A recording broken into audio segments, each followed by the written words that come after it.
really the two things I want to say are, you got to be the hardest workers in the room, and don't fuck the opportunity up. Instead of telling you what I think you should be doing, or how you could be better, or I thought, well, let me just speak from the heart, speak from my gut, and really not have anything prepared, but just tell you what's worked for me. And maybe some of the stuff that's worked for me might work for you now, currently, presently, as you guys have your goals and ambitions, NBA championship, MVPs in this room, things like that. But then further on down the line, as you guys continue to live your life. The first thing I would just want to say is, this idea and this notion that you could be anything you want, you can accomplish anything you want, right? We hear that. You've heard that from the time you were little boys. You hear that now. You're already incredibly accomplished. You can win an NBA championship, MVP of the league. You could become president. You could become governor. You could be in entertainment. You could do Charles, and you could do Shaq. You could do that. You could do whatever you want to do. You guys know that. The thing that has worked for me is to remember the hard times. So, and I'm sure you guys all have your processes, and again, I'm going to tell you what's worked for me.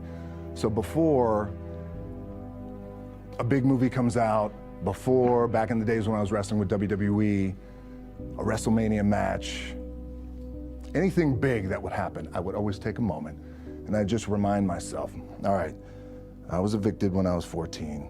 We were kicked off the island. We couldn't live in Hawaii. Had no place to live. A lot of shit happened then when I moved to Nashville. I was arrested multiple times by the time I was 16 years old. I gotta remember that. If I were playing on this team, which my skills are, what's that term? Oh, the shits. So I would never play. But before I lace up, before I get on the court, before I play in these big games, before I go to the Staples Center, where history is there, those are historic walls there at the Staples Center. I would remember that, and it allows me then to be present in the moment and understand, holy shit, the stuff I have around me right now, this is the shit that I dreamed of when I was a kid. I am here. I played for University of Miami, played for great teams. Warren Sapp, Ray Lewis, they were my teammates. They were balling. Warren Sapp was playing tight end that time. I was starting defensive tackle. Yeah, they moved him over to D-line. And he looked at me, he's like, yo, dude, I'm gonna take your spot. I said, you ain't taking my fucking spot. He said, I'm gonna take your spot. I said, no, you ain't. We battled, and he took my spot. Now you can imagine how that fucked with me, because there goes my opportunity. He went in, switched to defensive tackle, lit the world on fire. Well, what that did, it crushed me, and it crushed my dreams. I had a piss poor senior year, zero production, no NFL, no combine invite, nothing. Finally went to the CFL. Calgary Stampeders, making $250 a week Canadian. Now I had to send that shit home to my wife at that time. Had no money. So I remember that.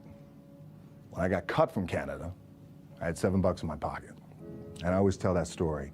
So now my production company is $7, advertising agency is $7, everything is $7. So I always remember that. What helps me is to keep the hard times in the front of my mind, because it allows me to go into these big moments that I've worked my ass off, and you guys have worked your ass off. It allows me to go into these big moments with a different perspective. What it also does for me, and again, this is what works for me. Like, I keep my back, excuse my language, my back is up against this motherfucker. Every day, it's against this fucking wall. Excuse my language, ladies in the room. But it's up against this motherfucker because it's what I believe in. And when my back is against this motherfucker, then there's nowhere to go. But that way, that's it. So I feel like this could be something, an ideology and mindset that could help you, if you look at it that way. Because you made it already. We made it. We're successful boys, and we're lucky boys to be where we're at. Oh, you guys made it. Everybody's rich in the room. Nobody's gonna get evicted anymore. Anything you got, there's no more money problems, right? You got a lot of hands out now. Hey, can I get a little bit? Can I get a little bit? Right, that happens. But when you make it, For me, I need this. I need this. So every day, my back is up against this motherfucker, and this is how I operate. Now, doesn't mean you don't smile, doesn't mean you don't laugh and joke, right? You're happy, I'm a happy guy. But when it comes to business, and when it comes to executing, it's up against this. And I gotta go that way. And I don't give a fuck who is in front of me. They're not gonna stop me. I feel like for me, it feels seamless because you prepared for so long, but it's just like you guys prepping for a game. That's the fun part. That's where it's like, fuck, it's fun, man. People are paying their hard-earned dollars to come see you. They're cheering, they're going bananas, they're booing the shit out of you or on the road. That's fun. That's what you live for. I mean, that's the juice right there. The prep is where the character is made. And I just don't mean the character I play, I mean the character in here.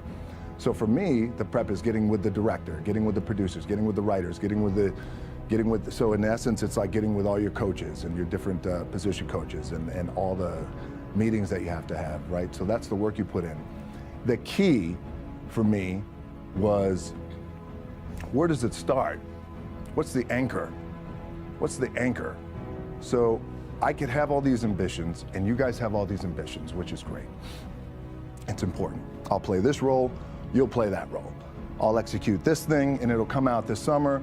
You guys will execute this thing during the summer, right, when it's time to really put in a lot more work.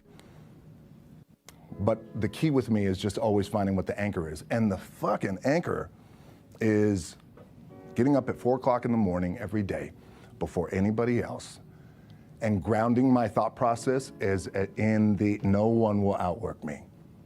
No one. I love and I respect you guys. You motherfuckers won't outwork me. All starts with this. 2 hands. Anchor for me has always been the work in terms of the weight room training.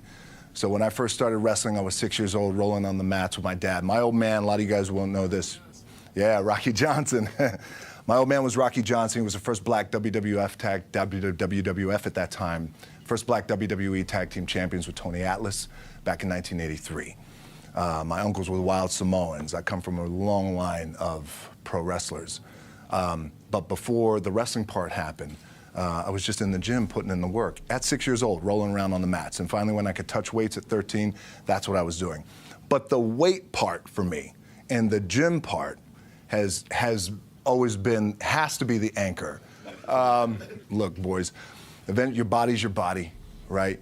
You're young now, you're balling, everything feels good. You have your little nicks and dings and all that shit. You're gonna have that. You're gonna have your surgeries. We all have it. But eventually, and I promise you this, the one thing that will never, ever, ever go away is you get your ass in that weight room and you put in the work. That's gonna happen when you're 30, 40, 50, 60, 70. That never goes away. You get on the court.